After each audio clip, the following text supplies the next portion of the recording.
Welcome students in accountancy class. Today's topic is rules of debit and credit. Already we are learning the double entry system. And as I have told you that accountancy includes recording of business transactions and classification, summarizing, etc. So first thing which is in the accountancy, that is the recording of business transactions. Recording of business transactions.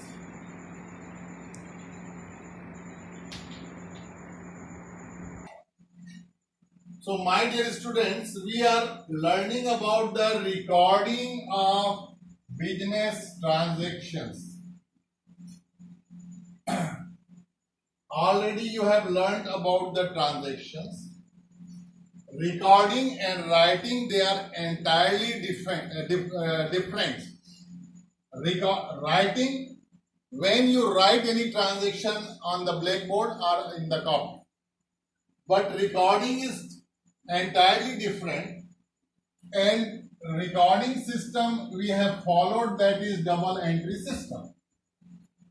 So my dear student, first of all, transactions are recorded in the books of original entry. Books of original entry. Recording of business transaction, and in the double entry system, books of original entries, there are two books are there. The first one is known as journal. It is journal, journal. It is a new word for you, my dear.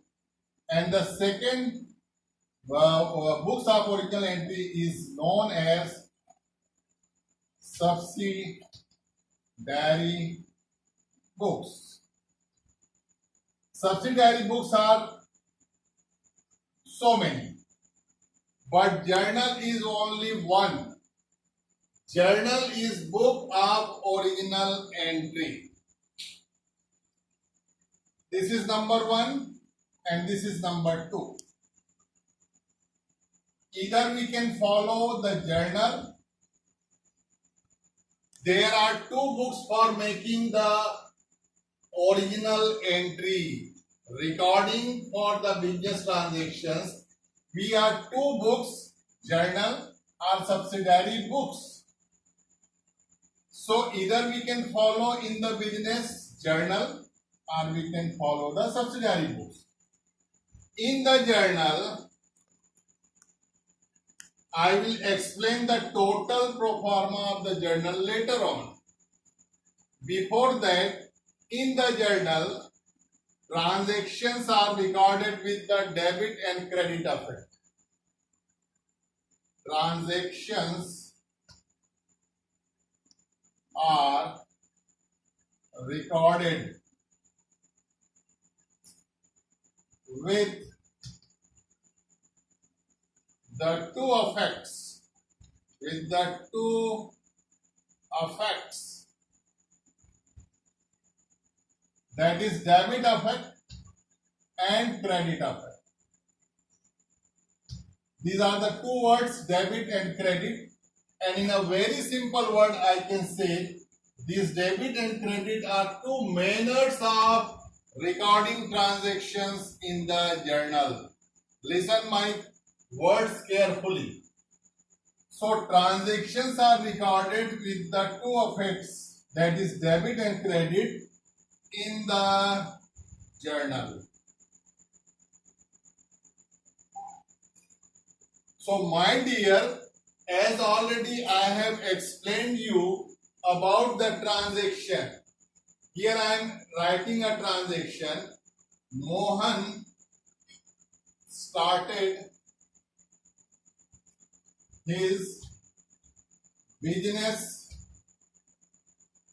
with cash rupees 2 lakhs. This is a transaction, and this transaction has two effects. This transaction has two effects. One is cash account is affected, and the second is capital account. Capital account. Already I have explained you about the types of accounts that is already explained in previous video. So this is the real account, and this is personal account. So out of these two accounts, one will be debited, one account will be debited, and another account will be credited. Here we have to learn which account is to be debited and which account is to be credited. For that, we have to learn the rules of debit and credit. Rules of debit and credit. So when we know about the types of account and its rules, then only we can debit and credit the accounts, affected account in the journal, which is the first book of the original entry. So my dear, rules of debit and credit for personal account.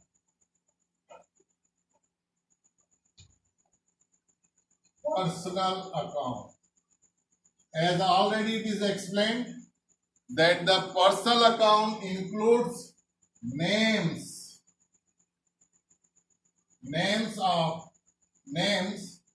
and capital account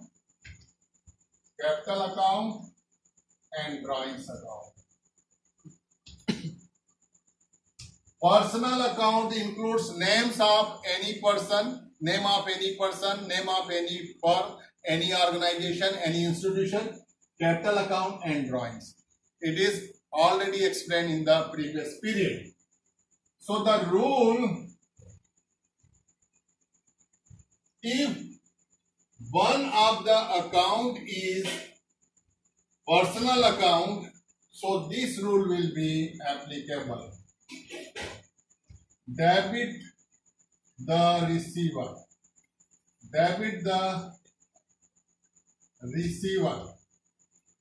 In very short, I have written debit the receiver.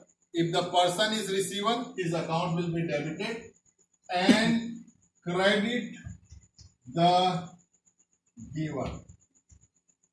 This is very short rule, my dear. This can be said debit the account of receiving person and credit the account of giving person. So we have to find out the person is receiver or giver. This rule is applicable. This is the first one, and the second one is known as real account. And real account includes three items already I have explained. That is cash account, goods account, and the third is assets account.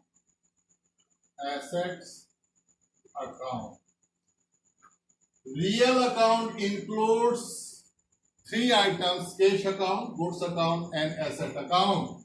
There is no type of cash.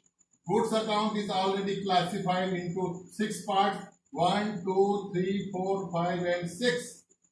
And assets, there is no limit. There are so many assets like machinery, building, furniture, computer, truck, etc. So real account rule is debit what comes.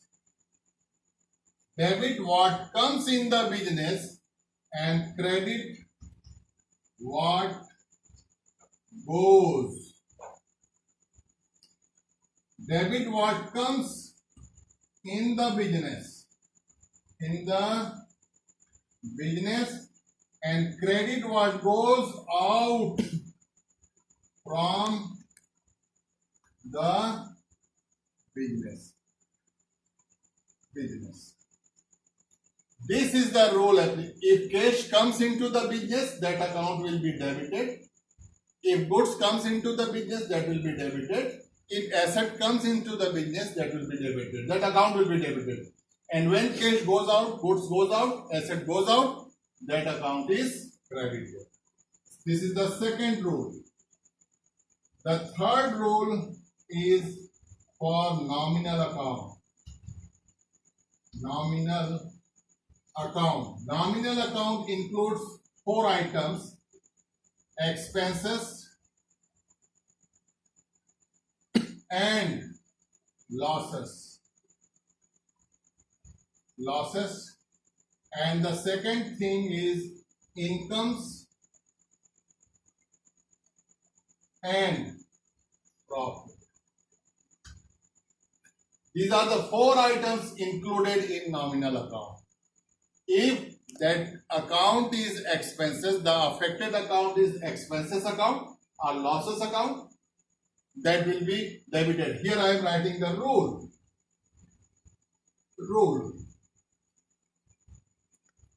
Debit the expenses and losses and credit the incomes and profits.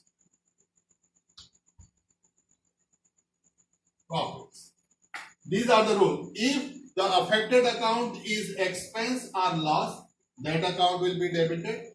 If that is income or profit, that account will be credited. So this is the simple funda of the debit and credit. So my dear, first you learn the 2 affected accounts are for each transaction, and then you find out the type of account, and then you will apply the rules. I will just explain how the transactions are recorded in the journal with the 2 effects, that is debit effect and the credit effect. This is enough in this period, and you learn the rules and make the proper notes, my dear. We will see the next recording of the business transaction in the first book, that is known as journal. Thank you very much. Have a nice day.